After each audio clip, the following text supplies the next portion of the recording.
Okay. So, hello everyone. Welcome to the 25th lecture of Design of Steel Structure. And we were discussing about the design of tension member. In today's class, I am going to discuss the last topic of design of tension member, that is lug angles and design of tension splices. लग angles के बारे में हम लोग देखेंगे और उसके बाद टेंशन स्प्लाइसेस के बारे में देखेंगे यदि टाइम बचा तो, है ना। तो सबसे पहली बात आज स्टार्ट करते हैं लग एंगल्स, है ना। आखिर लग एंगल्स की ज़रूरत क्यों पड़ी, इसको सबसे पहले समझ लेते हैं, क्योंकि ये जो टॉपिक है आपको ज़्यादातर समझने वाला है ना। इसमें IAS कोड का बहुत सारा प्रोविज़न आएगा। अगर चीज़ों को आप सही से नहीं समझते हैं तो काफ़ी डिफ़िकल्टी आपके लिए क्रिएट करेगा, है ना। तो सबसे पहले आपका माइंड में आएगा क्वेश्चन कि सर लग एंगल्स क्या होता है ना, इसकी ज़रूरत क्यों है। तो देखते हैं इस क्या होता है। सबसे पहली बात कि मैं एक फिगर ड्रा कर रहा हूँ, इसको आप ध्यान से देखिए। सपोज कीजिए कि कोई टेंशन मेंबर आप डिजाइन कर रहे हैं, है ना। ये क्या है आपका एंगल सेक्शन है, ये क्या है एंगल सेक्शन है, ठीक है। अब इस एंगल सेक्शन में मान लेते हैं इस एंगल सेक्शन को आपने किससे कनेक्ट किया है, गसेट प्लेट से कनेक्ट किया। आपने किससे कनेक्ट किया है, गसेट प्लेट से।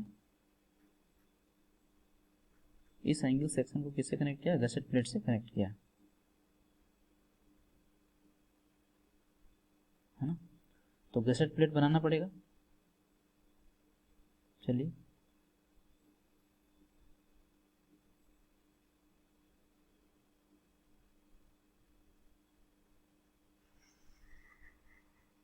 ये क्या हो गया, गसेट प्लेट हो गया।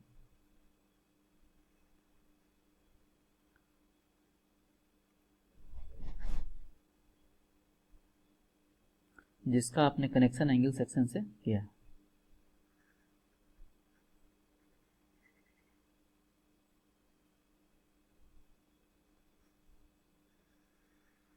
ये क्या है, गसेट प्लेट है,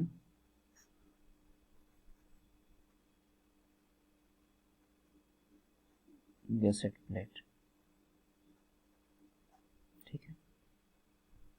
मान लेते हैं कि जिस लोड के लिए इस कनेक्शन को हमें डिजाइन करना था, उसमें नंबर ऑफ रिवेट कैलकुलेट करने के बाद, नंबर ऑफ रिवेट कैसे कैलकुलेट करेंगे, n equal to P upon rivet value, बहुत पहले पढ़े थे, है ना। यहाँ से आपने नंबर ऑफ रिवेट है जो आपने कैलकुलेट किया, सपोज कीजिए 8, है ना। मान लेते हैं एग्जाम्पल के तौर पे समझने के लिए, है ना, 8 नंबर ऑफ बोल्ट या रिवेट है जो आपने कैलकुलेट किया, ठीक है। तो उसको आप कैसे है जो इसमें एकोमोडेट करेंगे, किस तरह से इसमें है जो कनेक्शन करेंगे। तो एक तरीका तो ये है, सिंपल तरीका। तो आपका माइंड में क्या आएगा, सिंपल तरीका यही है कि जितना भी नंबर ऑफ रिवेट आया है कैलकुलेट करने के बाद, उसको आप एक रो में प्रोवाइड कर दें। एक रो में इस तरह से क्या करें, प्रोवाइड कर दें।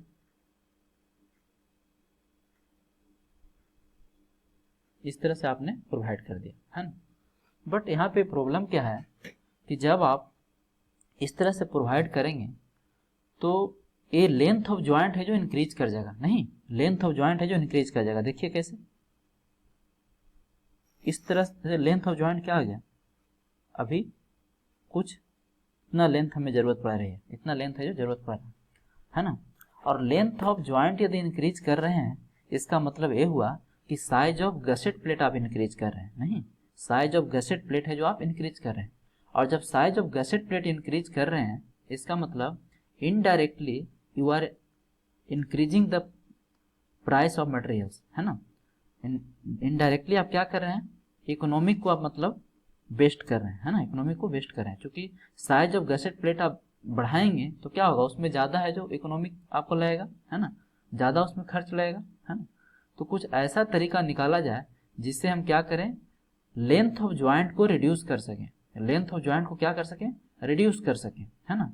तो लेंथ ऑफ ज्वाइंट कैसे रिड्यूस होगा, जब size of gusset plate reduce होगा, जब size of gusset plate reduce होगा, है ना, ठीक है। तो आप देखिए size of gusset plate reduce करने के लिए ऐसा कर सकते हैं कि एक स्मॉल एंगल लेते हैं, एक शॉर्ट लेंथ का क्या लेते हैं, एंगल लेते हैं, है ना। ये आपने शॉर्ट लेंथ एंगल लिया, शॉर्ट लेंथ एंगल सेक्शन आपने लिया, ठीक है। काफी केयरफुली समझना है क्योंकि इंडायरेक्टली क्या है समझना ही है। चलिए अब देखिए आपने क्या किया कि कुछ नंबर ऑफ बोल्ट 8 में से कुछ नंबर ऑफ बोल्ट है जो आपने इधर प्रोवाइड कर दिया, यहां पे आपने प्रोवाइड किया इस तरह से। अभी कितना नंबर ऑफ बोल्ट इधर प्रोवाइड करेंगे या रिवेट प्रोवाइड करेंगे ये हमें कैलकुलेट करना पड़ेगा, वो अलग स्टोरी है, वो हम अभी डिजाइन प्रोसेस देखेंगे उसमें देखेंगे, है ना, कि कितना नंबर ऑफ बोल्ट है जो लग एंगल्स के लिए आएगा, कितना नंबर ऑफ बोल्ट है जो मेन एंगल के लिए आएगा, ये बात की बात है, ठीक है। उसके बाद क्या हुआ, ये आउटस्टैंड लेग है, ये दोनों का क्या है आउटस्टैंडिंग लेग है ये वाला, तो आपने इसका इसे भी कनेक्शन करना पड़ेगा, तो इसका भी आपने कनेक्ट कर दिया, है ना। कुछ नंबर ऑफ रिवेट यहाँ भी आपने प्रोवाइड किया, कितना नंबर ऑफ रिवेट प्रोवाइड करेंगे ये किस पे डिपेंड करेगा, लोड पे डिपेंड करेगा, नहीं लोड पे डिपेंड करेगा, क्योंकि लोड यदि हमें पता चल जाएगा कि आउटस्टैंडिंग लेग कितना लोड ले रहा है ना, तो फिर क्या करेंगे उसको रिवेट वैल्यू से डिवाइड करके नंबर ऑफ रिवेट निकाल लेंगे, बहुत सिंपल है, बहुत सिंपल है, ठीक है। यहाँ पर देखा जाए तो ये क्या है मेन मेंबर है, ये आपका क्या है मेन मेंबर है, मेन मेंबर है। अभी मेन मेंबर आपका एंगल सेक्शन भी हो सकता है और चैनल सेक्शन भी हो सकता है, यहाँ पर मैंने एंगल सेक्शन लिया है ना, मेन मेंबर है। चूंकि ये एंगल सेक्शन है तो इसमें दो टाइप का लेग होता है, एक को बोलते हैं कनेक्टेड लेग,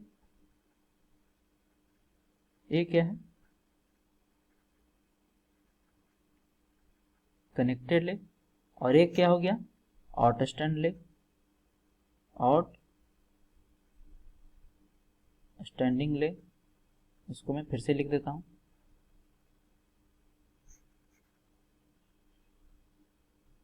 ये हो गया आउटस्टैंडिंग लेग,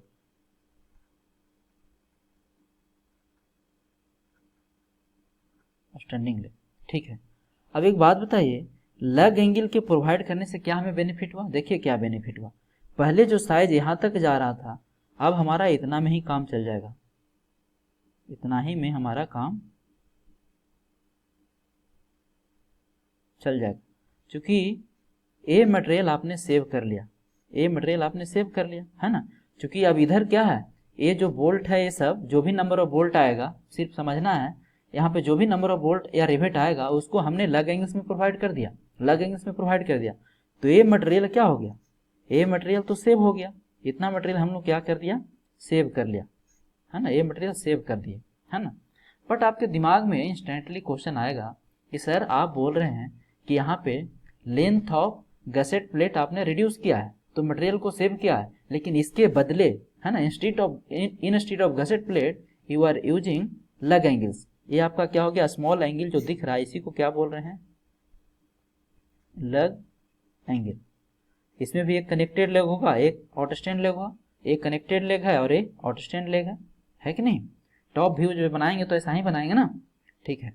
देखिए तो आप गसेट प्लेट का साइज रिड्यूस किए लेकिन यहाँ पे यूज क्या कर रहे हैं आप लग एंगल्स, तो लग एंगल्स में भी तो मटेरियल यूज होगा और जब मटेरियल यूज होगा तो इकोनॉमिक भी यूज होगा, पैसा भी लगेगा, है कि नहीं, ठीक है। लेकिन यहाँ पे आप इसको ऐसे समझ सकते हैं कि सपोज कीजिए कि गसेट प्लेट यूज करने के लिए आप 10 रुपीज खर्च कर रहे थे, लग एंगल्स को यूज करने के लिए आप 6 रुपीज है जो खर्चा कर रहे हैं, तो आपने 4 ये जो 4 रुपीज है उसको तो आपने सेव किया कम से कम, ऐसे समझ सकते हैं, है ना। सिंपल वे समझने का यही तरीका है, ठीक है। जहाँ पे 10 रुपये आपको गसेट प्लेट में लग रहा था वही 6 रुपया में आपका लग एंगल्स आ जा रहा है, एग्जाम्पल के तौर पे 6 रुपया में कुछ आता नहीं है ना, तो आपने क्या किया इस 4 रुपीज तो सेव किया कम से कम, है ना। तो ऐसे इसको समझ सकते हैं, है कि नहीं, इस तरह से आप इसको समझ सकते हैं। चलिए इसको मैं रफ कर देता हूँ, है ना, इसको मैं रफ कर देता हूँ, ये सिर्फ समझाने के लिए था ये सब, ठीक है। अब देखिए तो गसेट प्लेट क्या है आपको समझ मतलब लग एंगल्स क्या है आप समझ में आ गया, है ना। लग एंगल्स क्या है एक स्मॉल एंगल है, एक क्या है स्मॉल लेंथ एंगल है ना। देखते हैं इसका डेफिनेशन क्या कहता है, कहता है कि lug angle is a short length angle section, short length क्या angle section used at a joint, एक जॉइंट में यूज करते हैं to connect the outstanding leg of the main member, outstanding leg of the main member. Main member यहाँ पे क्या है हमारा, एंगल सेक्शन है। इस केस में मेन मेंबर हमारा क्या है, एंगल सेक्शन है, ISA। क्या है, ISA है ना, ISA। हेंस क्या फायदा हुआ वो लिखने जा रहे हैं। Hence reducing the length of joint, length of joint reduce कर गया है ना, and size of gusset plate, size of gusset plate में क्या हो गया, रिड्यूस हो गया। तो ये तो आपका लग एंगल्स का डेफिनेशन हो गया है ना। Lug angle is a short length angle section used at a joint to connect the outstanding leg of the member. देखिए मेन मेंबर का ही आउटस्टैंडिंग लेग है, ये क्या है, आउटस्टैंडिंग लेग। इसी इसका आपने कनेक्शन किया है किसके आउटस्टैंडिंग लेग से, लग एंगल्स के आउटस्टैंडिंग लेग से, लग एंगल्स के आउटस्टैंडिंग लेग से, नहीं लग एंगल्स के आउटस्टैंडिंग लेग से आपने इसका कनेक्शन किया है, ठीक है, लग एंगल के आउटस्टैंडिंग लेग से इसका कनेक्शन किया है ना। इससे क्या फायदा हुआ, hence reducing the length of the joint, length of the joint reduce कर गया, and size of the gusset plate भी क्या हो गया, रिड्यूस कर गया है ना। आपने इतना मटेरियल क्या कर लिया, सेव कर लिया है ना, सेविंग ऑफ मटेरियल। एक ऐसा टॉपिक जो आप बुक से पढ़ेंगे तो बहुत चांसेस है कि आपको समझ में कुछ नहीं आएगा, कुछ भी नहीं आएगा है ना। खास करके IAS कोड का जो प्रोविजन है इसका, वो आपको हवा तक नहीं लगेगा कि क्या ये बोल रहा है, अभी देखेंगे है ना। सेविंग ऑफ मटेरियल, ठीक है। तो अब मोटा मोटी आपको पता चल गया होगा है ना, लमसम में पता चल गया होगा कि लग एंगल्स क्या होता है ना। इसी को क्या बोले हैं, लग एंगल्स बोले हैं, ठीक है। आप ए डायग्राम भी बना सकते हैं, नहीं तो आपको क्लियर पिक्चर दिखाने जा रहे हैं है ना, because my drawing is not good. So यहाँ पे देखते हैं आपका क्लियर पिक्चर कैसा होता है। देखिए अब इसको ध्यान से देखना है ना। यहाँ पे देखिए ये आपका मेन एंगल सेक्शन हो गया, ये क्या हो गया, मेन एंगल सेक्शन हो गया, और एक क्या हो गया, लग एंगल्स हो गया, ये क्या हो गया, लग एंगल्स हो गया, ठीक है। ये क्या आउटस्टैंड लेग है दोनों का, और ये क्या है, कनेक्टेड लेग है, ये कनेक्टेड लेग है, ये आपका गसेट प्लेट है। सिमिलर फैशन में मैंने बोला कि जो मेन मेंबर है आपका चैनल सेक्शन भी हो सकता है और एंगल सेक्शन भी हो सकता है। तो ये तो रहा एंगल सेक्शन का एग्जाम्पल, और ये रहा चैनल सेक्शन का एग्जाम्पल। यहाँ पे क्या है, चैनल सेक्शन है। इस चैनल सेक्शन के दोनों साइड में क्या प्रोवाइड किए हैं, लग एंगल्स प्रोवाइड किए हैं, यहाँ भी प्रोवाइड किए हैं और यहाँ भी प्रोवाइड किए हैं। ये भी क्या है आपका, लग एंगल्स है, लग एंगल्स है, ठीक है। और एक क्या हो गया, गसेट प्लेट हो गया। तो आप एक फिगर है जो आपको कॉपी में बनाना है जब आप नोट करेंगे, है कि नहीं। चलिए now move to the next one. Now I am going to discuss the IAS code provision for designing of lug angles, है ना। लग एंगल्स डिजाइन करने का क्या क्या प्रोविजन IAS कोड 1984 ने दिया है हमें, उसको हमें क्या करना है, यूज करना है ना। तो सबसे पहली बात मैंने बोला था कि दो तरह का मेन मेंबर हो सकता है, एक चैनल सेक्शन हो सकता है, एक एंगल सेक्शन हो सकता है। तो first of all I am going to discuss the main member is a angle section. If main member is a angle section, जब हमारा मेन मेंबर क्या होगा, एंगल सेक्शन होगा, उस केस में क्या क्या IAS कोड का प्रोविजन है उसको हम लोग देखेंगे, ठीक है। सो देखिए first of all first point I am going to discuss, कहता है lug angle is connected to the outstanding leg of the main angle. जैसा कि हमने देखा अभी, lug angle is connected to outstanding leg of the main angle, है ना। उसका कनेक्शन कहाँ से होगा, गसेट प्लेट से तो होगा ही होगा, लेकिन उसका और कनेक्शन कहाँ से होगा, outstanding leg of the main angle से करेंगे। Outstanding leg of the main angle से क्या करेंगे, जैसा कि यहाँ देख सकते हैं, ये क्या है, outstanding leg of the main angle, है ना, ये है ना। तो इससे आपका कनेक्शन किए हैं, देखिए यहाँ पे, है ना, ये दोनों का कनेक्शन किया गया है, ऐसा ये क्या है, कनेक्शन किया गया है कि नहीं। चलिए नेक्स्ट पॉइंट देखते हैं। नेक्स्ट पॉइंट कहता है कि when an unequal angle is used, जब अनइक्वल एंगल होगा, the load get distributed in the ratio of gross area of the connected leg and outstand leg and connected leg and outstand leg, है ना। अब देखिए ये point क्या कहता है, ये पॉइंट क्या कहता है, ठीक है। आप इस पॉइंट को पढ़ेंगे कि क्या बोल रहा है कुछ भी पता नहीं चलेगा, है ना। सिर्फ लिख रहा है कि when an unequal angle is used, the load get distributed in the ratio of gross area of the connected leg and outstand leg, gross area of the connected leg and outstand leg, ठीक है। अब देखिए मान लेते हैं कि total जो load आया वो 250, टोटल लोड जो आया P किलो न्यूटन आया, कितना आया, P किलो न्यूटन आया, सही समझना है, P किलो न्यूटन आया, ठीक है। तो इस P किलो न्यूटन में कितना लोड आपका आउटस्टैंड लेगा, चूंकि दो टाइप का लेग होगा ना, दो टाइप का क्या होगा, लेग होगा, ठीक है। देखिए ये आउटस्टैंड लेग हो गया और ये क्या हो गया, कनेक्टेड लेग हो गया। ये क्या हो गया, कनेक्टेड लेग हो गया। ठीक, तो दो टाइप का आपका इसमें क्या है, लेग है। तो हमें तो दोनों का कनेक्शन करना है।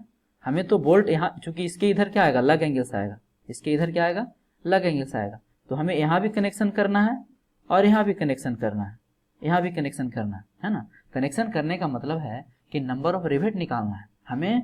आउटस्टैंडिंग लेग में कितना नंबर ऑफ रिवेट यूज करेंगे और कनेक्टेड लेग में कितना नंबर ऑफ रिवेट यूज करेंगे। तो नंबर ऑफ रिवेट के लिए तो सर आप बोले थे कि लोड अपॉन रिवेट वैल्यू होता है, लोड अपॉन रिवेट वैल्यू होता है। लेकिन टोटल पी किलो न्यूटन में मान लेते हैं कि जो पी नॉट है वो आउटस्टैंडिंग लेग ले रहा है और पीसी है जो आपका कनेक्टेड लेग ले रहा है। नहीं समझ में आया? टोटल एंगल मिल के कितना ले रहा है, पी किलो न्यूटन। तो इस पी किलो न्यूटन का पी नॉट पार्ट कौन लेगा, आउटस्टैंडिंग लेग, और पीसी पार्ट कौन लेगा, कनेक्टेड लेग, है ना। मान लेते हैं कि 200 किलो न्यूटन टोटल लोड आया, तो उसका मान लेते हैं कि कनेक्टेड लेग है जो 120 किलो न्यूटन ले रहा है, तो आपका आउटस्टैंडिंग लेग कितना लेगा, 80 किलो न्यूटन लेगा। अब तो बात समझ में आ गई होगी, है ना। तो नंबर ऑफ रिवेट आप निकालेंगे, सपोज कीजिए कनेक्टेड लेग में, तो यहाँ पे आप क्या करेंगे, पीसी अपॉन रिवेट वैल्यू करेंगे, पीसी अपॉन रिवेट वैल्यू करेंगे। और नंबर ऑफ रिवेट आप आउटस्टैंड लेग में कितना होगा, यहाँ पे क्या होगा, number of rivet outstand leg में कितना होगा, P not upon rivet value करेंगे। क्या बात है, P not upon rivet value करेंगे, है ना।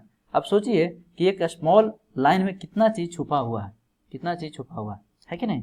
तो वही कहता है कि when an unequal angle is used the load get distributed in the ratio of gross area of connected leg and outstanding leg, है ना। अभी ग्रॉस एरिया क्या बोल रहा है, क्योंकि पी नॉट और पीसी का वैल्यू कैसे आएगा, पी नॉट का और पीसी का वैल्यू कैसे आएगा। तो अब देखिए इसका मतलब क्या है, अगर पी नॉट निकालना है, पी आउटस्टैंड निकालना है, तो आपको gross area of outstand leg divided बटा gross area of outstand leg plus gross area of connected leg into total leg into total load. जब ऐसे करेंगे तो क्या होगा, पी नॉट निकल जाएगा।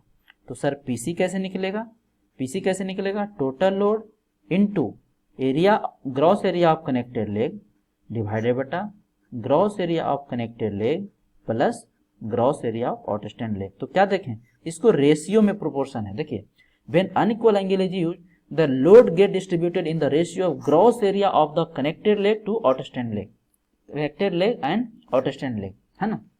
अब देखो अगर अभी भी नहीं समझ में आया है तो बहुत सिंपल सा मैं एप्टी से इसको समझाता हूँ, एप्टीट्यूड से। आप लोग ने एप्टीट्यूड में पढ़ा होगा कि राम और श्याम है जो दो फ्रेंड है, राम और श्याम दो फ्रेंड है। एक ने एक कंपनी में 3 महीने काम किया, दूसरे ने एक कंपनी में 5 महीना काम किया। ओवरऑल है जो इसको सैलरी मिला, मान लिया 10,000 ओवरऑल सैलरी कितना मिला, 10,000। ये 10,000 पी के बराबर है, 10,000 क्या है, पी है, ठीक है। तो राम और श्याम का इंडिविजुअल सैलरी बताइए, राम और श्याम का इंडिविजुअल सैलरी बताइए। तो आप क्या करते थे, कुछ याद है? अगर सैलरी राम का निकालना है तो सर राम कितना काम किया है, 3 महीना काम किया है, डिवाइडेड बटा 3 + 5, मतलब टोटल कितना काम किया, 3 + 5 इंटू टोटल सैलरी कितना है, 10,000। तो ये क्या आ जाता था, राम का सैलरी आ जाता था। नहीं, श्याम का सैलरी निकालना है, श्याम का सैलरी यदि निकालना है, एसएस श्याम का सैलरी यदि निकालना है तो क्या करते थे, श्याम कितना काम किया है, 5 महीना, तो 5 डिवाइडेड बटा टोटल कितना टाइम लगा है, 3 मंथ, अब 5 मंथ इंटू टोटल सैलरी कितना है, 10,000। तो यहाँ से क्या आ जाता था, श्याम का सैलरी आ जाता था। तो कुछ ऐसा ही तो है, एप्टीट्यूड से समझ लीजिए इसको। नहीं, इस टाइप के एप्टी में क्वेश्चन करते हूँ, है ना। एप्टीट्यूड भी कभी पढ़ाएंगे जब टाइम मिलेगा, ठीक। अभी तो आप डिजाइन ऑफ स्टील स्ट्रक्चर पढ़ लीजिए। इलेक्शन ड्यूटी के कारण टाइम बहुत कम मिल पा रहा है ना, लेकिन जो भी टाइम मिलता है उसमें आपका सिलेबस हम कवर कर रहे हैं। चलिए, सिलेबस का टेंशन नहीं लेना है, सिलेबस आपका टाइम पे ही कवर होगा, ठीक है। चूँकि आपका इलेक्शन ड्यूटी में जो 7 बजे से लेके 9 बजे मॉर्निंग से लेके इवनिंग में शाम 7 बजे तक काम करना पड़ता है, तो टाइम बहुत कम बचता है ना। तो देखिए, तो इस तरह से पी नॉट और पीसी है जो आप निकाल लिए। तो इस एक लाइन का आपका एक्चुअल मीनिंग ए था, जो कि आपको समझ में आ गया होगा, ठीक। Now move to the next one. Next क्या कहता है, कहता है the lug angle and their connection, lug angle and their connection to gusset और supporting member shall be capable of developing a strength not less than 20% in excess of force in outstanding leg of the main member। Outstanding leg of the main member, है ना। अब देखिए इसका simple ये भी line समझ में नहीं आएगा, है ना, गारंटेड है कि ये भी लाइन आपको समझ में नहीं आएगा कि ये बोल क्या रहा है, ठीक है। कहता है, फिर से मैं पढ़ता हूँ, lug angle and their connection to gusset और supporting member shall be capable of developing a strength not less than 20% in excess of force in outstanding leg of member। तो देखिए आउटस्टैंडिंग लेग ऑफ मेंबर में कितना आया था, P not आया था, P not आया था। तो ये बोल रहा है कि लैग एंगल को आप कितना फोर्स के लिए डिजाइन करेंगे, लैग एंगल्स को आप कितना फोर्स के लिए डिजाइन करेंगे। तो आउटस्टैंडिंग लेग में जितना फोर्स आया है, कितना आया था, पी नॉट आया था। तो इस पी नॉट का कितना 20% इन एक्सेस, 20% इन एक्सेस, मतलब इसका मतलब क्या हुआ, P not plus P not का 20%, इसका मतलब यही हुआ ना, P not plus P not का 20%। इस फोर्स के लिए क्या करेंगे आप, लैग एंगल को डिजाइन करेंगे। इस फोर्स के लिए किसको डिजाइन करेंगे, लैग एंगल्स को डिजाइन करेंगे। इसका मतलब डायरेक्टली हम लिखें तो क्या लिखेंगे, पी नॉट को आप सीधा क्या करेंगे, 1.2 से गुना कर दीजिए, 1.2 से गुना कर दीजिए। तो इसी फोर्स के लिए किसको डिजाइन करेंगे आप, लैग एंगल्स को डिजाइन करेंगे, है ना। क्योंकि हमें फोर्स तो चाहिए ना, फोर्स आएगा तभी तो नंबर ऑफ रिवेट आएगा, नंबर ऑफ रिवेट आएगा। इसका एग्जैक्ट मीनिंग ए है। अब पढ़िए इसको, lug angle and their connection to the gusset or other supporting member shall be capable of developing a strength not less than 20% in excess of force in the outstanding leg of the main member, outstanding leg of the main member। तो इसका exact meaning ये है। P not निकाल लिए थे, P not का आप क्या कीजिए, 120% निकाल दीजिए, 120% निकाल दीजिए। उस फोर्स को लिए हम लोग किसको डिजाइन करेंगे, लैग एंगल को डिजाइन करेंगे, लैग एंगल को डिजाइन करेंगे, है ना। तो ये बात क्लियर होगा, है कि नहीं, ये चीज क्या है आपका क्लियर है। चलिए आगे बढ़ते हैं, आगे बढ़ते हैं। अब देखिए इसको मैं रफ कर देता हूं, आपको समझ में आ गया होगा। इसको मैं रफ कर देता हूं क्योंकि सिर्फ समझाने के लिए, तो सबको मैं रफ कर देता हूं, सबको मैं रफ कर रहा हूं।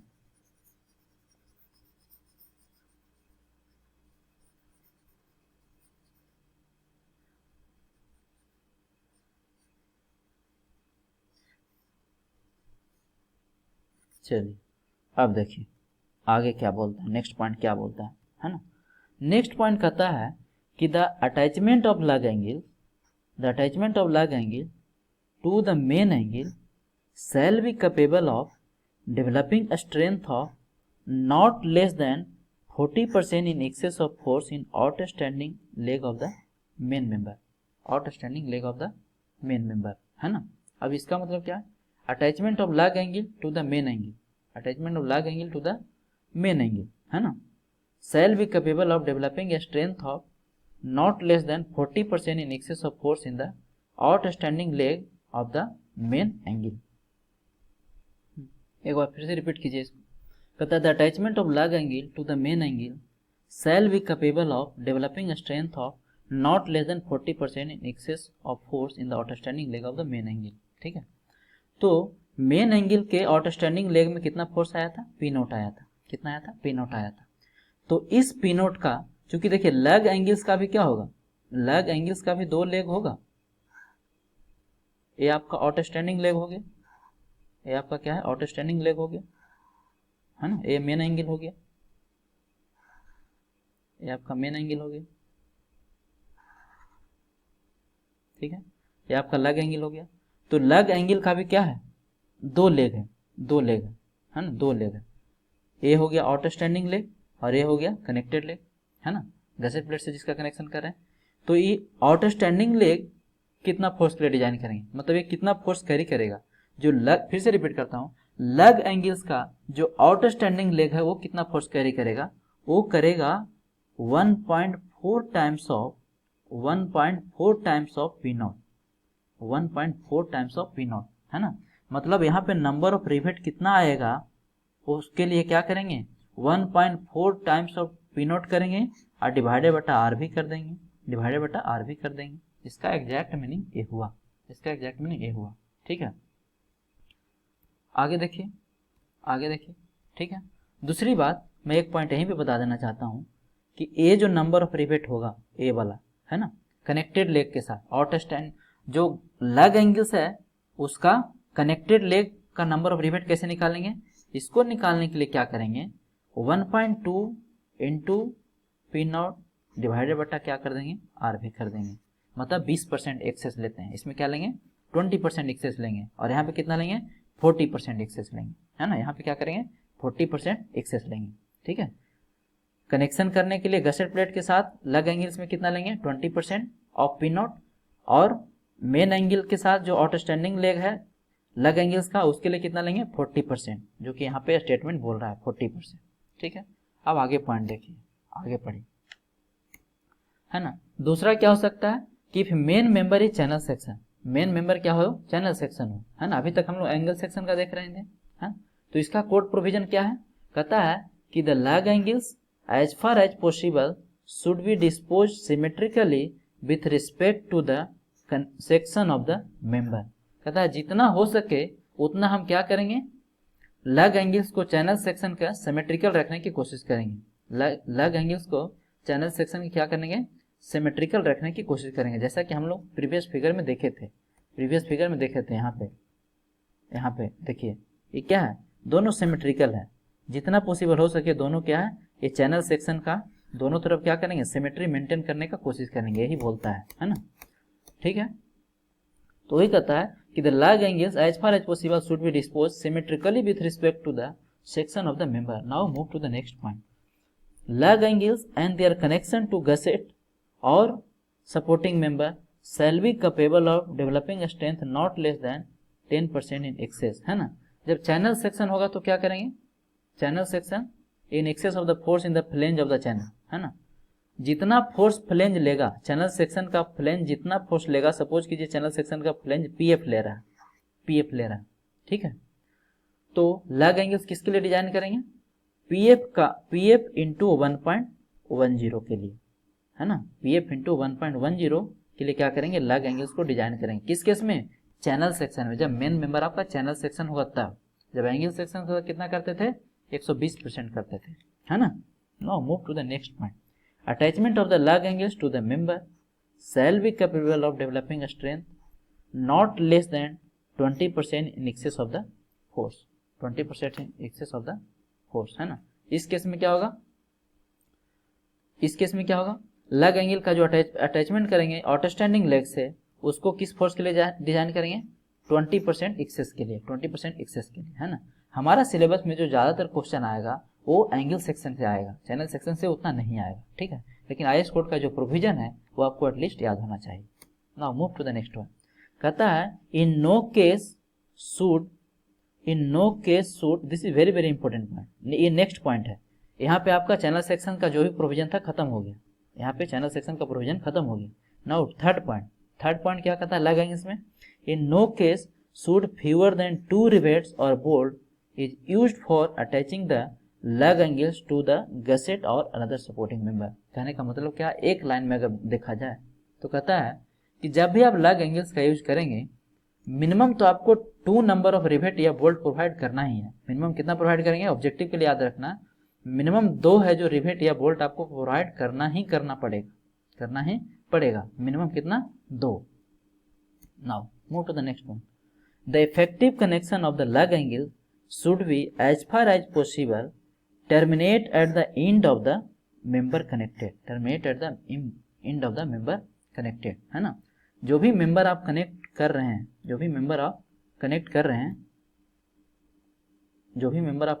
आप कोशिश कीजिए, मान लेते हैं कि ये मेन एंगल है, ये क्या है आपका मेन एंगल, और ये आपका लैग एंगल है। तो कोशिश तो ये होना चाहिए यहाँ पे आपका टर्मिनेट हो रहा है, क्या कहता है, the effective connection of the lug angle should as far as possible terminate at the end of the member connected. यहाँ पे मेन मेंबर आपका यहाँ पे एंड हो रहा है ना। तो लैग एंगल्स का भी कनेक्शन आपका एंड यहीं पे होना चाहिए, कनेक्शन आपका यहीं पे होना चाहिए। कोशिश हमारा ये होना चाहिए, है ना, ठीक है।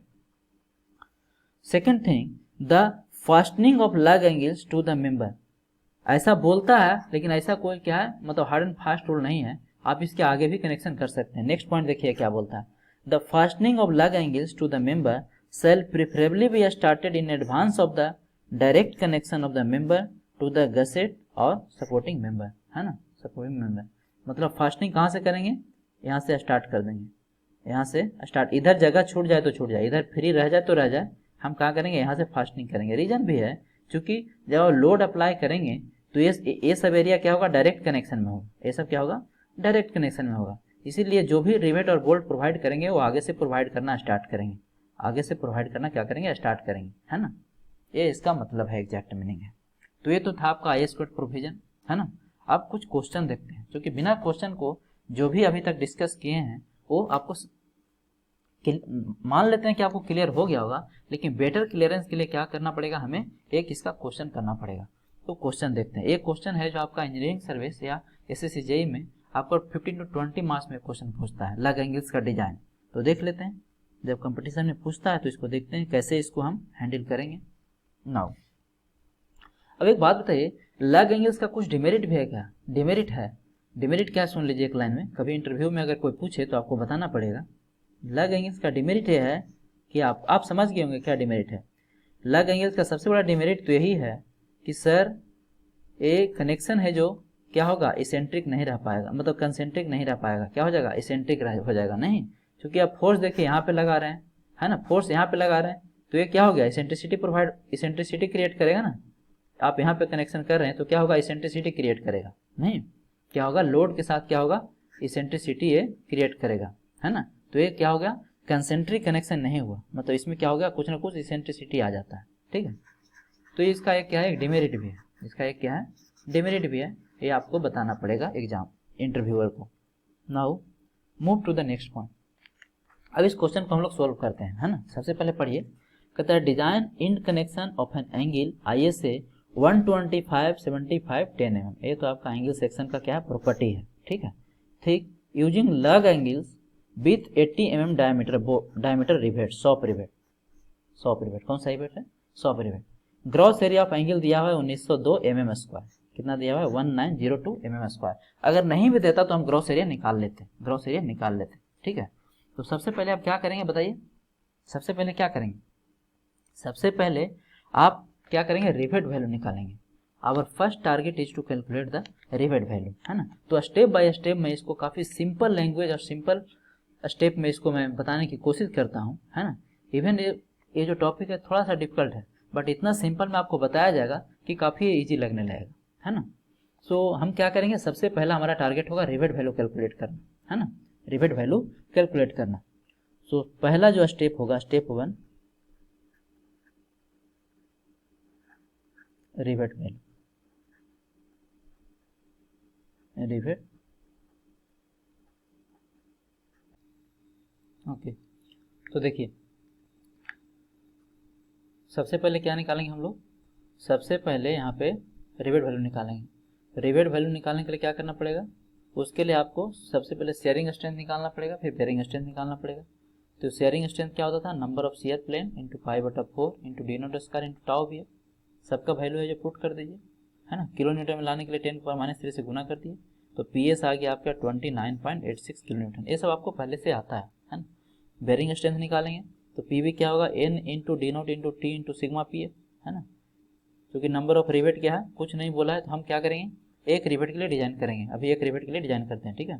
सो 19.5 हो गया, 10 हो गया, 300 हो गया, सिग्मा PF हो गया, है ना। 10⁻³ कितना आ गया, 58 पॉइंट इतना आ गया। अब रिवेट वैल्यू क्या होगा, minimum of PS of PV 29.86 kilo newton हो गया। Now move to the next step. Next step क्या होगा, strength of member. Strength of member क्या करेंगे, A net into sigma AT करेंगे, है ना। A नेट कैसे निकलेगा, टोटल ग्रॉस एरिया दिया हुआ है आपका 1902, ग्रॉस एरिया में से क्या करें, जो होल का आपका एरिया है ना, d0 into t, d0 into t, hole का जो एरिया है उसको क्या करेंगे, माइनस करेंगे। कितना, d0 इंटू टी क्या करना पड़ेगा, माइनस करना पड़ेगा, ठीक है। तो d0 इंटू टी माइनस किए, तो यहाँ इंटू सिग्मा AT कर दिए, इंटू सिग्मा AT कर दिए, तो यहाँ से क्या आ गया आपका, यहाँ से आ गया आपका क्या, स्ट्रेंथ ऑफ द मेंबर, क्या आ गया, स्ट्रेंथ ऑफ द मेंबर आ गया। अब देखिए 10 यहाँ 1000 से डिवाइड इसलिए कर दिए कि ये किलो न्यूटन में आ जाए, जो भी वैल्यू है वो आपका किस में आएगा, किलो न्यूटन में आएगा, है ना। सो ये जो आपका टोटल 256.05 किलो न्यूटन आया है, वो कौन कौन कवर करेगा? वो आपको कनेक्टेड आउटस्टैंड लेग और कनेक्टेड लेग दोनों मिल का, जैसे सपोज कीजिए एंगल सेक्शन है, आपने कनेक्शन है जो इसके साथ किया है ना, तो कनेक्टेड लेग और आउटस्टैंडिंग लेग दोनों मिलकर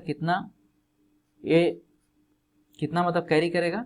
256.05 किलो न्यूटन। इसी को मैं क्या बोल रहा हूँ? पी बोल रहा हूँ। इसको मैं क्या बोल रहा हूँ? पी बोल रहा हूँ, है ना। Now move to the next one. अब हम क्या करना पड़ेगा? हमें कनेक्शन करना पड़ेगा। तो कनेक्शन किसके साथ करते हैं? लॉन्गर लेग के साथ करते हैं, है ना। So now assuming longer leg that is 125 mm is connected to the gusset plate. Longer leg के साथ हम लोग कनेक्शन कर रहे हैं। So gross area of connected leg निकाल सकते हैं, है ना, एजीसी। चूंकि हमें क्या करना पड़ेगा? Out of 256 kilo newton how much load is going to be taken through connected leg and outstanding leg, है ना। 256 किलो न्यूटन में से कितना लोड है जो आपका कनेक्टेड लेग लेगा और कितना लोड है जो आपका आउटस्टैंडिंग लेग लेगा, है ना। ये हमें अलग अलग क्या करना पड़ेगा? कैलकुलेट करना पड़ेगा। So gross area of connected leg निकाल ली AGC, a minus T by 2 into T. तो यहाँ से कितना आ गया? 1200 mm²। Gross area of outstanding leg कितना हो जाएगा? एजीओ इसको बोल दिए, b minus T by 2 into T, है ना। यहाँ कंफ्यूज नहीं होना, ये चूंकि ग्रॉस एरिया है तो होल डायमीटर क्या करेंगे? माइनस नहीं करेंगे, है ना। चूंकि आईएस कोड क्या बोलता है? आईएस कोड बोलता है कि जो लोड का डिस्ट्रीब्यूशन होगा वो ग्रॉस एरिया के रेशियो में होगा, ग्रॉस एरिया के रेशियो में होगा, जैसा कि हम लोग ने आज देखा था, है ना। तो एजीओ कितना हो जाएगा? b minus T by 2 into T. तो इसको सोल्व करेंगे तो 700 आ गया। सो strength of the connected leg क्या हो जाएगा? पीसी हो जाता है। मान लेते हैं क्या है? पीसी है। तो पीसी क्या होगा? P इंटू एजीसी डिवाइडेड बटा एजीसी प्लस एजीओ, है ना। राम श्याम वाला स्टोरी बताया था, उसी बेसिस पे इसको क्या कर रहे हैं? डिस्ट्रीब्यूट कर रहे हैं। तो यहाँ सारा वैल्यू पुट कर दीजिए। सोल्व करने के बाद आ रहा है 161.72 kilo Newton. Now strength of the outstanding leg क्या होगा? पी नोट, इसको डिनोट कर रहे हैं। तो पी नोट कितना हो जाएगा? P इंटू एजीओ डिवाइडेड बटा एजीओ प्लस एजीसी। तो कितना हो जाएगा? 256 इंटू, सबका वैल्यू पुट कीजिए, सबका वैल्यू पुट कीजिए। तो 256.05 इंटू एजीओ कितना आया? 700 आया, 700 आया अपॉन 700 प्लस 1200, है ना। इसको जब आप सोल्व करेंगे तो पी नोट आ रहा है आपका, ये आ रहा है 94.33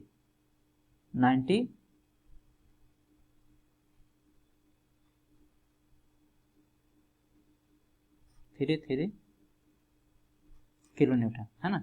तो आउटस्टैंडिंग लेग कितना लेगा? 94.33 लेगा, है ना, 94.33 लेगा। और आपका स्ट्रेंथ ऑफ कनेक्टेड लेग कितना लेगा? 161.72 लेगा, 161.72 किलो न्यूटन लेगा, ठीक है। अब देखिए अब क्या करेंगे, नेक्स्ट क्या करेंगे बताइए। सो अब हम लोग क्या करेंगे? कनेक्शन करेंगे। अब इसका क्या करेंगे? कनेक्शन करेंगे, है ना। तो नेक्स्ट स्टेप का क्या होगा? स्टेप नंबर थर्ड, ये क्या था? स्टेप नंबर थर्ड होगा, है ना। नेक्स्ट स्टेप होगा, जो भी स्टेप है आप लिख लीजिएगा। स्टेप नंबर 3 क्या होगा? Connection of main angle to the gusset plate. Connection of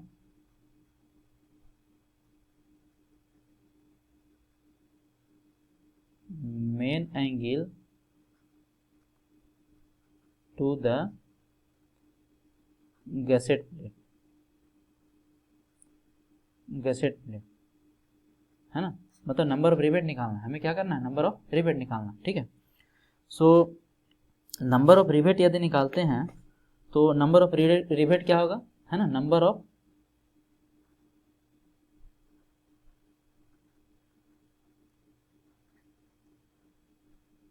rivet यदि निकालेंगे तो क्या होगा बताइए।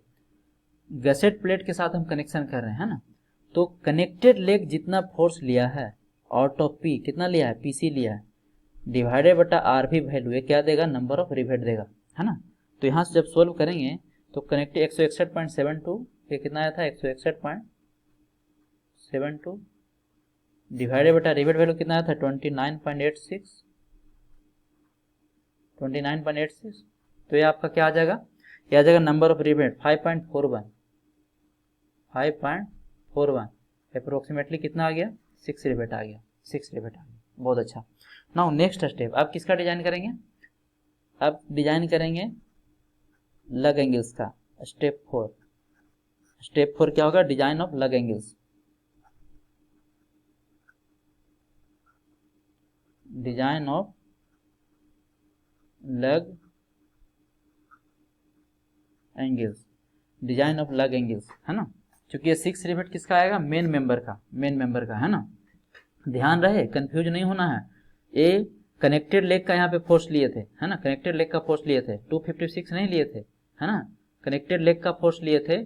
तो कितना आया, नंबर ऑफ रिवेट 6 आया। यानी यदि टोटल फोर्स लेते, जितना टोटल एंगल कनेक्टेड और आउटस्टैंड दोनों कैरी कर रहा था, कितना 256, तो नंबर ऑफ रिवेट ज्यादा आता, है ना। लेकिन चूंकि हम गसेट का एंगल का हम डिजाइन कर रहे हैं, तो क्या होगा, नंबर ऑफ रिवेट हमें किसके लिए यहाँ पे निकालेंगे, सिर्फ number of rivet connected plate के लिए निकालेंगे, है ना, कनेक्टेड प्लेट के लिए निकालेंगे। तो कनेक्टेड के लिए कितना आया, कनेक्टेड का जितना फोर्स कैरी कर रहा है और रिवेट वैल्यू से डिवाइड कर दिए, तो कितना आ गया, 6 आ गया। अब लग एंगल का डिजाइन कर रहे हैं, तो स्ट्रेंथ ऑफ लग एंगल से निकालना पड़ेगा। सबसे पहले क्या करेंगे, स्ट्रेंथ ऑफ लग एंगल से निकालेंगे, है ना। सो strength of lug angles,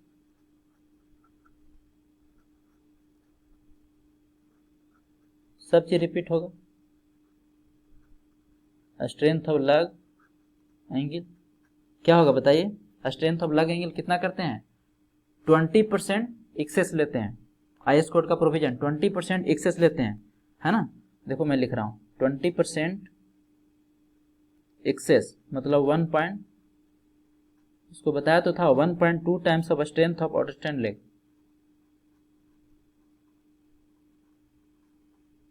strength of outstand leg,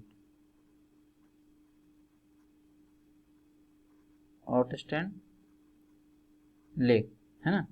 20% मतलब एक 1.2 से गुना करेंगे ना, 20% एक्सेस, है ना। तो क्या करेंगे, 1.2 से गुना कर देंगे, मतलब 120% ले लेंगे, है ना। एक्सेस का मतलब क्या हुआ, 120% हो गया। तो 1.2 into strength of outstand leg कितना आया था, 94 आया था, मतलब पी नॉट कितना, 1.2 इंटू पी नॉट कितना आया था, 94.33। जो आईएस कोड बोला है उसी को यूज करना है। तो कितना आ रहा है, 113.196, 113.196 किलो न्यूटन, 6 किलो न्यूटन। चलिए नेक्स्ट, अब देखिए हमें क्या करना पड़ेगा, हमें स्ट्रेंथ ऑफ लग एंगल तो निकल गया, तो हमें लग एंगल डिसाइड करना पड़ेगा। मतलब लग एंगल का लेग साइज क्या होगा, है ना। सो हम क्या करेंगे, अब इस फोर्स को क्या करेंगे, इक्वेट करेंगे। देखिए कैसे, इस फोर्स को हमको किसे इक्वेट करना है, स्ट्रेंथ ऑफ लग एंगल्स निकाल लिए। तो स्ट्रेंथ ऑफ लग एंगल्स होता क्या है, इसको देखिए मैं इक्वेट कर रहा हूं, A net required into sigma AT, किसे इक्वेट कर देंगे इससे, 113.196 किलो न्यूटन, है ना। इसको 10 के पावर 3 से गुना कर दिए तो न्यूटन में कन्वर्ट हो जाएगा। तो किस में कन्वर्ट हो जाएगा, ये न्यूटन में कन्वर्ट हो जाएगा। चलिए ये न्यूटन में कन्वर्ट हो जाएगा, है ना। अब देखिए सिग्मा 80 तो आपको पता है, तो यहाँ से ए नेट रिक्वायर्ड निकल जाएगा। अब लग एंगल्स की स्टोरी ये चल रहा है ना। तो 113.196 ये नहीं है ना, 196, इसको मैं रफिंग कर देता हूँ।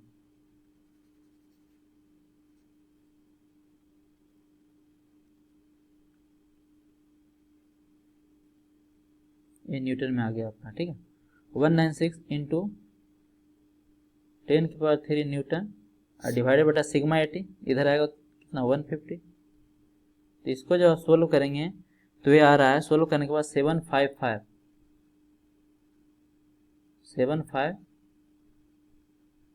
mm स्क्वायर, ठीक है। अब देखिए नाउ हमें ऐसा एंगल सेक्शन चूज करना है जिसका एरिया क्या हो जाए, 755 से ज़्यादा है ना।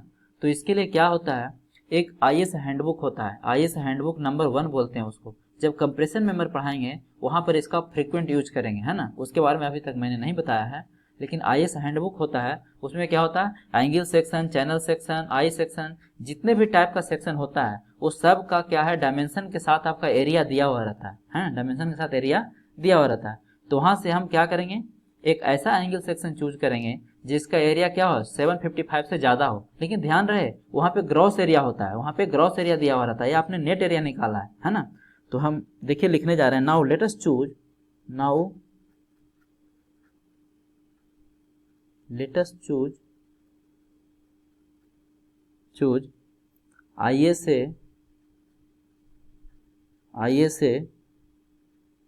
65 into 65 into 8, कहाँ से, from IS handbook number 1, IS handbook number 1, IS handbook number 1 एक क्या होता है, इसके बारे में कंप्रेशन में डिटेल में बताएंगे, है ना। हैंडबुक नंबर 1, है ना। तो यहाँ जब आप चूज करेंगे, इससे ज़्यादा एरिया जब चूज करेंगे वहाँ पे देखेंगे तो ए वाला एंगल आपको मिलेगा, है ना, ए वाला एंगल मिलेगा। और उसका एरिया, ग्रॉस एरिया कितना दिया हुआ है, उसका इसका ग्रॉस एरिया निकालने पे आएगा 976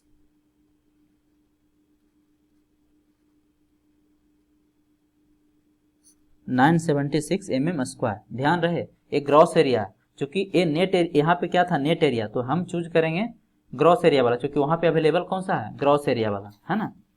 सो अवेलेबल, नेट अवेलेबल एरिया कितना हो जाएगा बताइए, नेट अवेलेबल एरिया, क्योंकि फाइनल जो नेट अवेलेबल एरिया होना चाहिए रिक्वायर से क्या होना चाहिए, ज़्यादा होना चाहिए सेफर साइड में रहने के लिए। इसीलिए ए नेट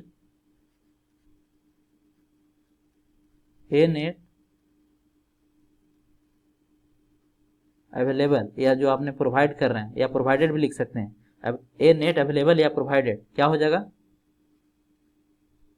इस एजी में से हमको माइनस करना पड़ेगा क्या, डी नोट इंटू टी। तो 976 माइनस डी नोट कितना 19.5 इंटू टी कितना 8। इसको जब आप सोल्व करेंगे तो ये आएगा 820 mm का, जो कि क्या है, ग्रेटर देन 755 है, 755 से क्या है, बड़ा है। इसीलिए क्या लिखेंगे, हेंस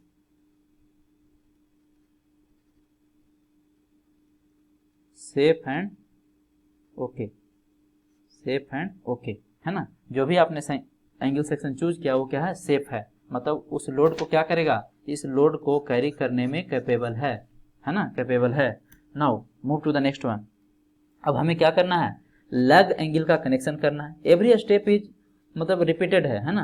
लेग एंगल्स का क्या करना है, कनेक्शन करना है। उसके लिए नंबर ऑफ रिवेट निकालना पड़ेगा, और नंबर ऑफ रिवेट निकालने के लिए लेग एंगल्स का आउटस्टैंडिंग लेग कितना फोर्स कैरी कर रहा है और कनेक्टेड लेग कितना फोर्स कैरी कर रहा है, ये दोनों फोर्स निकालना पड़ेगा, है ना। सब एक दूसरे से रिलेटेड है। सो नेक्स्ट स्टेप क्या होगा बताइए, नेक्स्ट स्टेप जो भी स्टेप हो आप लिख लीजिएगा, step number 5, step number 5, step number 5 क्या होगा, number of rivet required for connection, number of rivets require for connection, require for connection, connection, ठीक है। तो सबसे पहले क्या करेंगे, सबसे पहले लेग एंगल्स का कनेक्शन किसे, मेन एंगल से करने जा रहे हैं। लेग एंगल का कनेक्शन किससे करने जा रहे हैं, मेन एंगल से, है ना। सो leg angle with main angle, leg angle with main angle, है ना। मेन एंगल मतलब आउटस्टैंडिंग लेग, दोनों का आउटस्टैंडिंग लेग, है ना। इसका मतलब क्या हुआ, दोनों का आउटस्टैंडिंग लेग आप कनेक्शन करने जा रहे हैं। फिगर बनाएंगे तो भी समझ में आ जाएगा, आउटस्टैंडिंग लेग, ठीक है। तो इसका लिए नंबर ऑफ रिवेट जब आप निकालेंगे तो फोर्स की जरूरत पड़ेगा। अब फोर्स कितना होता है, 40% एक्सेस में लेते थे, याद है 40% एक्सेस में लेते थे। अगर नहीं याद है तो पीछे जाके देखिए, 40% एक्सेस में लेते थे किसका, पी नोट का, है ना, ऑटो स्टैंड का। तो 1.4 डायरेक्ट करता हूँ, 1.4 इंटू पी नोट डिवाइडेड बटा रिवेट वैल्यू, ये क्या देगा, नंबर ऑफ रिवेट दे देगा ऑटो स्टैंड लेग कनेक्शन करने के लिए। तो 1.4 इंटू ऑटो स्टैंड में कितना आया था, 94.33 आया था, क्या बात है, डिवाइडेड बटा रिवेट वैल्यू 29.86। यहाँ से आप कैलकुलेट करेंगे तो यार आप 4.4, है ना। तो अप्रोक्सीमेटली कितना, चूंकि फ्रैक्शन हो नहीं सकता नंबर, तो कितना प्रोवाइड करेंगे, 5 रिवेट प्रोवाइड करेंगे। नेक्स्ट क्या होगा आपको समझ में आ ही रहा होगा, है ना। Lug angle with gusset plate, लग एंगल का कनेक्शन किसके साथ करेंगे, गसेट प्लेट के साथ।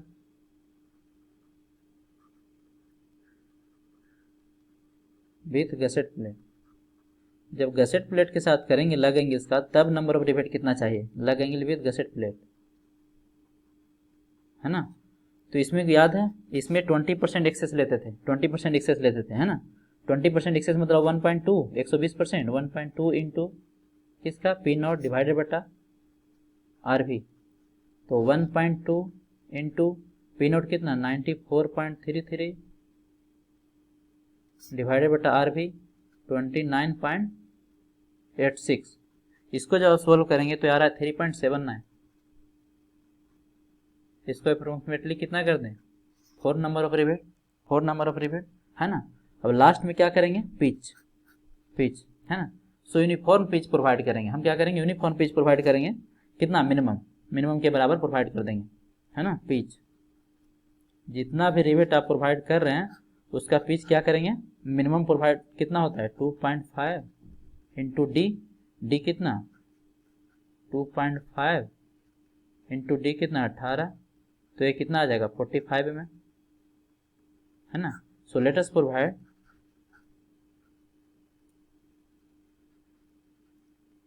let us provide pitch is equal to 60 mm, बढ़ा के कर देते हैं 60 mm या 50 mm भी ले सकते हैं, 60 mm, ठीक है। अब फाइनल आपको डायग्राम बनाना पड़ेगा, जो आपने किया है उसका क्या करना पड़ेगा, डायग्राम बनाना पड़ेगा। फाइनल आपको क्या करना पड़ेगा, डायग्राम बनाना पड़ेगा। तो देखिए मैं इसको सही से डायग्राम बना रहा हूँ, जो जो आप अभी तक आया है उसको क्या करना है, डायग्राम में हमें दिखा देना है ना, ठीक है। चलिए तो देखिए, सबसे पहली बात कि मेन एंगल था, है ना, क्या था, मेन एंगल्स था।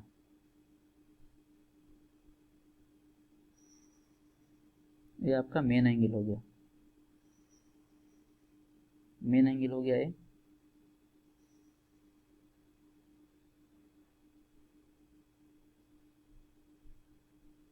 मेन एंगल हो गया, है ना। कितना नंबर ऑफ रिवेट आया था, 6 नंबर ऑफ रिवेट आया था। मेन एंगल का कनेक्शन जब गसेट प्लेट के साथ कर रहे थे तो कितना नंबर ऑफ रिवेट आया था, 6 नंबर ऑफ रिवेट आया था, है ना। तो 6 नंबर ऑफ रिवेट आप प्रोवाइड कीजिए। गसेट प्लेट में पहले बना देता हूँ,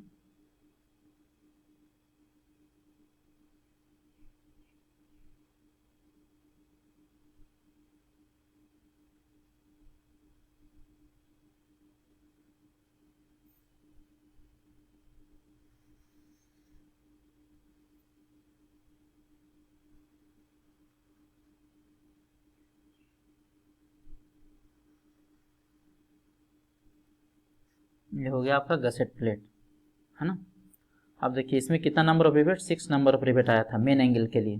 तो 6 नंबर ऑफ रिवेट प्रोवाइड कीजिए, 1 2 3 4 5। थोड़ा गड़बड़ हो गया, इधर से प्रोवाइड करते हैं, है ना। 6 number of rivet,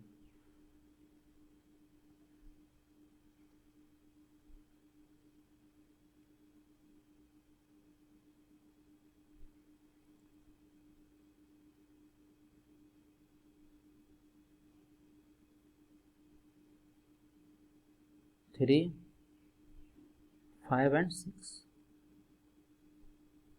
6 number of rivet आपने प्रोवाइड कर दिया, है ना। अब क्या करना है, अब हमें बनाना है लग एंगल्स। तो लग एंगल्स देखिए, लग एंगल्स को कैसे प्रोवाइड करेंगे?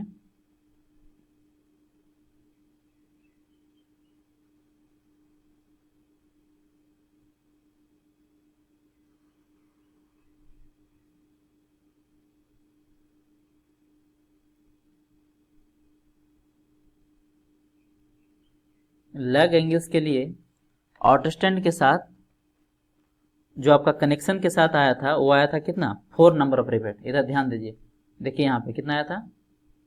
गसेट प्लेट के साथ कितना नंबर ऑफ रिवेट आया? 4 आया है। और आउटस्टैंड लेग के साथ कितना आया? 5 आया है। तो जो आया है उसी को हमको यहाँ पे दर्शाना है ना? तो यहाँ पे कितना है? 4 आया है। और यहाँ पे कितना है? 5 आया है। तो आउटस्टैंड के साथ 5 आया है तो 5 दे देते हैं, है ना? 1, एक रिवेट ए रहा, दूसरा ए रहा, तीसरा ए रहा, और ये चौथा हुआ। ये क्या हुआ? 4th नंबर हुआ, है ना? आप ऐसा भी कर सकते हैं, ये 4th नंबर हुआ, ठीक है। अब क्या करें? अब आपका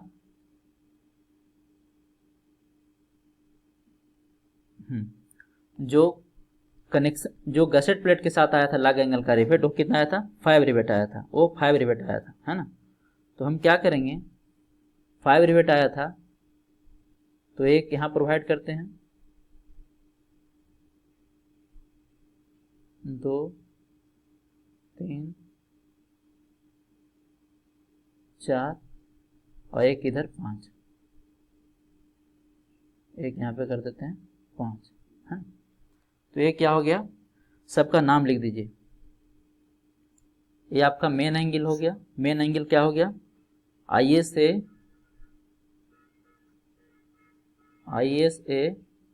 125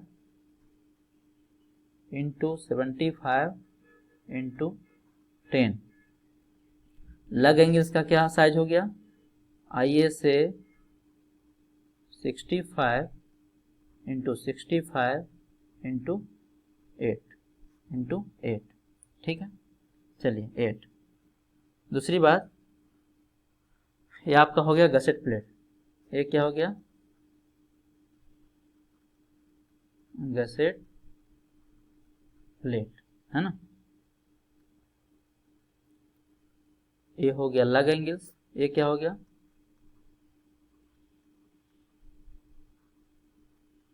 लग एंगल्स, है ना?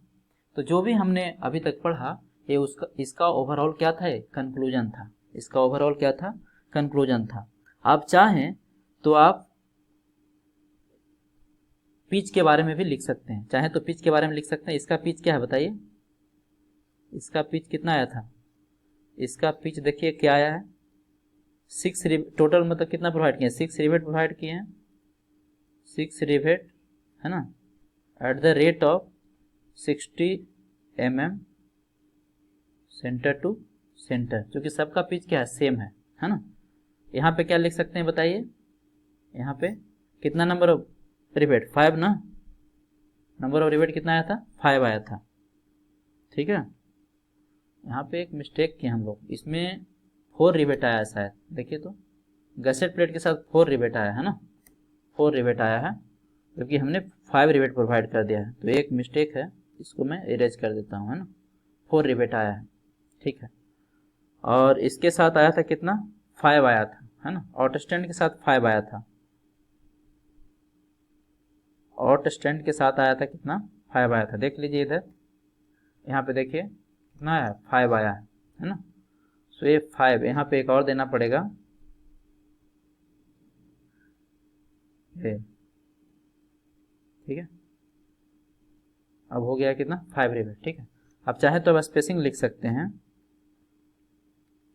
तो ये हो गया कितना? 4 rivets at the rate of 60 mm centre to centre. ये क्या हो गया? इसके बारे में क्या लिखना चाहें तो लिखेंगे? इसके बारे में लिखना चाहेंगे तो लिखेंगे 5 रिवेट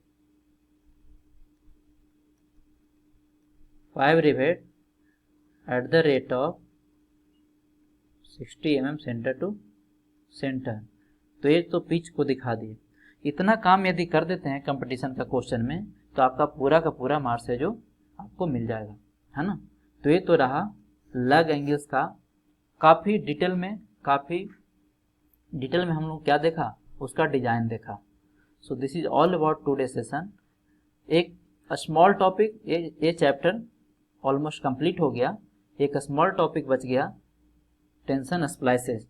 15 से 20 मिनट लगेगा, उसको हम लोग नेक्स्ट क्लास में कवर कर लेंगे। उसके बाद पढ़ेंगे column basis, design of column basis पढ़ेंगे या डिजाइन ऑफ कंप्रेशन मेंबर पढ़ेंगे, है ना। इसमें से कोई भी एक चैप्टर स्टार्ट करेंगे, ठीक है। और centre of gravity, moment of inertia वाला जो स्टार्ट किए हैं सेशन, उसको कंटिन्यू करेंगे। और जब तक वो कंप्लीट नहीं हो, कंप्रेशन मेंबर हम लोग स्टार्ट नहीं कर सकते, है ना। तो उसको पहले कंप्लीट करेंगे। So this is all about today session. Thank you for watching, all the best, जय हिंद। मिलते हैं नेक्स्ट क्लास में। आप लोग काइंडली है जो पेशेंस रखिएगा, है ना, क्योंकि जब भी टाइम मिलेगा हम लेक्चर है जो अपलोड कर देंगे, ठीक है। सो मिलते हैं नेक्स्ट क्लास में।